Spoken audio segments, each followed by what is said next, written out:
এই ভিডিওটি মনোযোগ সহকারে শুনুন, তারপর আপনাদের মতামত কমেন্টে জানাবেন। এরে আল্লাহর বান্দা, আল্লাহ মায়া দয়াটারে ভাগ করছেন 100% মায়া দয়া আল্লাহ দুনিয়ায় দিয়ে দিলেন, 99% আমার আল্লাহ কুদরতে জমা রাখলেন।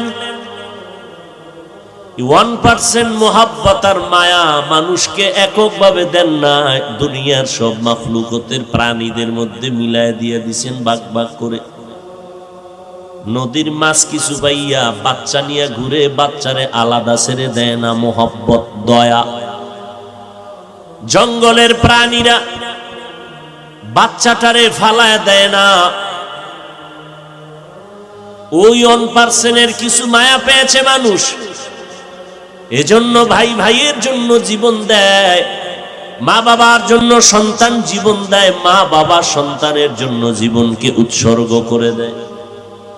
আল্লাহ কয়, যেই মা বাবা সন্তানের হাজার কষ্ট আর অন্যায়কে মাথা নত করিয়া মেনে নিয়ে কোলে নেয়, আমি মাওলার কাছে 99 গুণ দয়া মায়া জমা আছে। বান্দা তুই যদি একটু মাথা নত কইরা ডাক দাও আল্লাহ, আরে বান্দা তুই যখন অন্যায় করে আম্মা কয়ে ডাক দাও, তখন মায়ের কলিজা ঠান্ডা হয়। এই ভিডিওটি যদি ভালো লেগে থাকে তাহলে প্রিয়জনদের মাঝে শেয়ার করে দ্বীন ও ইসলাম কায়েম রাখবেন।